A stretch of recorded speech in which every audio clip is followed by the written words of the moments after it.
ಶ್ರೀ ಗುರುಭ್ಯೋ ನಮಃ. ಹರಿ ಓಂ. ಮೂರನೇ ಅಧ್ಯಾಯದ ಭಗವದ್ಗೀತೆಯ 13ನೇ ಶ್ಲೋಕ, ಅದನ್ನು ಮೊದಲಿಗೆ ಹೇಳಬೇಕು. ಯಜ್ಞಶಿಷ್ಟಾಶಿನಃ ಸಂತೋ ಮುಚ್ಯಂತೆ ಸರ್ವಕಿಲ್ಬಿಷೈಃ ಭುಂಜತೆ ತೇ ತ್ವಘಂ ಪಾಪ ಯೇ ಪಚಂತ್ಯಾತ್ಮಕಾರಣಾತ್. ಈ ಶ್ಲೋಕದಲ್ಲಿ ಶ್ರೀಕೃಷ್ಣ ಪರಮಾತ್ಮ ಅರ್ಜುನನಿಗೆ ಯಜ್ಞದ ಮಹತ್ವವನ್ನು ಹೇಳಿ, ಆ ಯಜ್ಞದಲ್ಲಿ ಉಳಿದ ಭಾಗವನ್ನು ಸ್ವೀಕಾರ ಮಾಡುವುದು ಪ್ರತಿಯೊಬ್ಬರ ಕರ್ತವ್ಯ.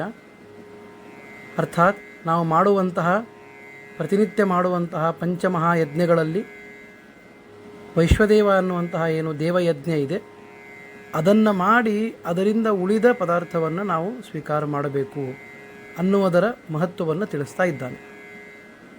ಪ್ರತಿಯೊಬ್ಬ ವ್ಯಕ್ತಿಯೂ ಕೂಡ, ಪ್ರತಿಯೊಬ್ಬ ಗೃಹಸ್ಥನೂ ಕೂಡ, ಬ್ರಾಹ್ಮಣನು ನಿತ್ಯದಲ್ಲಿ ಈ ಯಜ್ಞಗಳನ್ನು ತಪ್ಪದೆ ಮಾಡಬೇಕು ಅಂತ ಮನುಸ್ಮೃತಿಯಲ್ಲಿ ತಿಳಿಸುತ್ತಾರೆ. ಋಷಿಯಜ್ಞಂ ದೇವಯಜ್ಞಂ ಭೂತಯಜ್ಞಂ ಚ ಸರ್ವದಾ ನೃಯಜ್ಞಂ ಪಿತೃಯಜ್ಞಂ ಚ ಯಥಾಶಕ್ತಿ ನ ಹಾಪಯೇತ್.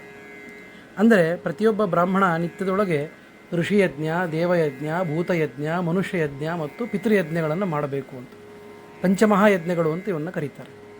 ಇದರೊಳಗೆ ಋಷಿಯಜ್ಞ ಅಂದರೆ ಏನು ಅಂದರೆ, ಪ್ರತಿನಿತ್ಯ ಬ್ರಹ್ಮಯಜ್ಞದಲ್ಲಿ ನಾವು ಋಷಿಗಳಿಗೆ ತರ್ಪಣವನ್ನು ಕೊಡ್ತೀವಲ್ಲ, ದೇವ ಋಷಿ ಆಚಾರ್ಯ ಪಿತೃತರ್ಪಣ ಅಂತ ಏನು ಬ್ರಹ್ಮಯಜ್ಞದಲ್ಲಿ ಕೊಡ್ತೀವಿ. ಮತ್ತು ಆ ಋಷಿಗಳಿಂದ ಕೊಟ್ಟಂತಹ ಆ ಗ್ರಂಥಗಳನ್ನಾಗಲಿ ಶಾಸ್ತ್ರವನ್ನಾಗಲಿ ಅಧ್ಯಯನ ಮಾಡ್ತೀವಲ್ಲ, ಅದು ಋಷಿಯಜ್ಞ ಅಂತ.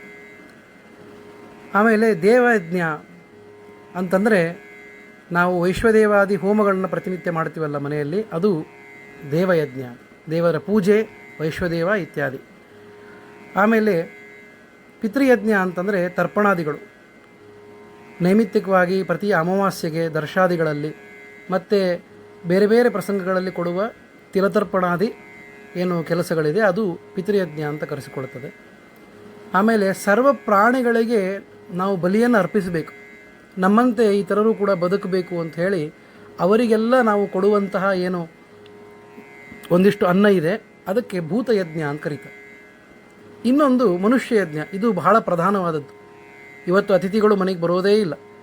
ಅತಿಥಿಗಳು ಬರಬೇಕು ಅಂತ ಇಚ್ಛೆಪಟ್ಟು ದೇವರಿಗೆ ಪ್ರಾರ್ಥನೆ ಮಾಡಿ ಅತಿಥಿಗಳಿಗೆ ಉಣ್ಣೋದಕ್ಕೆ ಕೊಟ್ಟು ಆಮೇಲೆ ಊಟ ಮಾಡಬೇಕು ಅಂತ ಶಾಸ್ತ್ರ ಇದೆ. ಇದಕ್ಕೆ ಮನುಷ್ಯಯಜ್ಞ ಅಂತ ಕರೀತಾರೆ. ಇಷ್ಟನ್ನೂ ಕೂಡ ಪ್ರತಿಯೊಬ್ಬ ಬ್ರಾಹ್ಮಣ ಗೃಹಸ್ಥನಾದವನು ಮಾಡಬೇಕು ಅಂತ ಹೇಳಿ ಪಂಚಮಹಾಯಜ್ಞಗಳು ಅಂತ ಇವನ್ನು ಕರೀತಾರೆ. ಇದರಲ್ಲಿ ಪ್ರಧಾನವಾಗಿ ದೇವಯಜ್ಞ ಅಂದರೆ ದೇವತಾ ಕಾರ್ಯ, ದೇವರ ಪೂಜೆ ಮತ್ತು ವೈಶ್ವದೇವ, ಇದರ ಮಹತ್ವವನ್ನು ತಿಳಿಸೋದಕ್ಕೆ ಶ್ರೀಕೃಷ್ಣ ಈ 3ನೇ ಅಧ್ಯಾಯದ ಈ ಶ್ಲೋಕವನ್ನು ಹೇಳ್ತಾ ಇದ್ದಾನೆ. ಮತ್ತೆ ಆ ಶ್ಲೋಕವನ್ನು ಹೇಳಬೇಕು. ಯಜ್ಞಶಿಷ್ಟಾಶಿನಃ ಸಂತೋ ಮುಚ್ಯಂತೆ ಸರ್ವಕಿಲ್ಬಿಷೈಃ ಭುಂಜತೆ ತೇ ತ್ವಘಂ ಪಾಪ ಯೇ ಪಚಂತ್ಯಾತ್ಮಕಾರಣಾತ್. ಅಂದರೆ ಪ್ರತಿನಿತ್ಯ ಎಲ್ಲರೂ ವೈಶ್ವದೇವವನ್ನು ಮಾಡಿಯೇ ಊಟ ಮಾಡಬೇಕು ಅನ್ನೋದರ ಮಹತ್ವವನ್ನು ಇಲ್ಲಿ ಹೇಳ್ತಾ ಇದ್ದಾರೆ. ಯಜ್ಞಶಿಷ್ಟ, ಶೇಷ ಅಂತಂದರೆ ಉಳಿದಿದ್ದು ಅಂತ ಅರ್ಥ. ಯಜ್ಞದಲ್ಲಿ ಉಳಿದಿದ್ದನ್ನು ಉಣಬೇಕು ಅಂದರೆ ದಿನ ಯಜ್ಞ ಯಾರು ಮಾಡ್ತಾರೆ ಅಂತಂದರೆ, ಮನೆಯಲ್ಲಿ ವೈಶ್ವದೇವ ಮಾಡ್ತೀವಲ್ಲ, ಅದೇ ಯಜ್ಞ. ಆ ವೈಶ್ವದೇವ ಮಾಡಿ ಉಳಿದ ಅನ್ನವನ್ನೇ ಸ್ವೀಕಾರ ಮಾಡಬೇಕು. ಅದ್ರ ಜೊತೆ ಬಾಕಿ ಎಲ್ಲ ಊಟ ಮಾಡಿದರೂ ಯಜ್ಞ ಭಾಗವನ್ನು ಊಟ ಮಾಡಲೇಬೇಕು, ವೈಶ್ವದೇವ ಪ್ರತಿಯೊಬ್ಬರೂ ಮಾಡಲೇಬೇಕು ಅನ್ನೋದನ್ನು ತಿಳಿಸೋದಕ್ಕೆ ಈ ಶ್ಲೋಕವನ್ನು ಹೇಳ್ತಾ ಇದ್ದೆ. ಅದು ಅಲ್ಲದೆ ಕೇವಲ ನಮಗೆ ರುಚಿಗೆ ಬೇಕು ಅಂಥೇಳಿ ದೇವರ ಪೂಜೆಯಲ್ಲಿ ಮತ್ತು ವೈಶ್ವದೇವವನ್ನೇ ಮಾಡದೆ ಕೇವಲ ನಮ್ಮ ರುಚಿಗಾಗಿ ನಾವು ಪ್ರತ್ಯೇಕ ಅಡುಗೆಯನ್ನು ಮಾಡಿಕೊಂಡರೆ ಅದಕ್ಕೆ ಕೃಷ್ಣ ಅಂತಾನೆ ಭುಂಜತೆ ತೇ ತ್ವಘಂ ಪಾಪ ಅಘಂ ಭುಂಜತೆ. ಅಘ ಅಂದರೆ ಪಾಪಗಳು. ಆ ಅಘವನ್ನೇ, ಪಾಪವನ್ನೇ ತಿಂದಂತೆ ಆಗ್ತದೆ. ಪಾಪವನ್ನೇ ತಿನ್ನೋದೊಂದು ಅರ್ಥ ಏನು? ಪಾಪವನ್ನೇ ಸಂಪಾದನೆ ಮಾಡಿದಂತೆ ಆಗ್ತದೆ.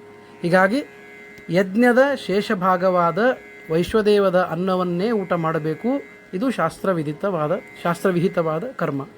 ಅದನ್ನು ಮಾಡದೆ ನಮಗಾಗಿ ನಾವು ಅಡುಗೆಯನ್ನು ಬೇಯಿಸಿದ್ದಾದರೆ ಅದು ಪಾಪವನ್ನೇ ಬೇಯಿಸಿ ಪಾಪವನ್ನೇ ತಿಂದಂತೆ ಆಗ್ತದೆ. ಆದ್ದರಿಂದ ಅದನ್ನು ಮಾಡಬಾರದು ಅಂತ ಹೇಳೋದಕ್ಕಾಗಿ ಈ 3ನೇ ಅಧ್ಯಾಯದ 13ನೇ ಶ್ಲೋಕವನ್ನು ಹೇಳ್ತಾ ಇದ್ದಾರೆ.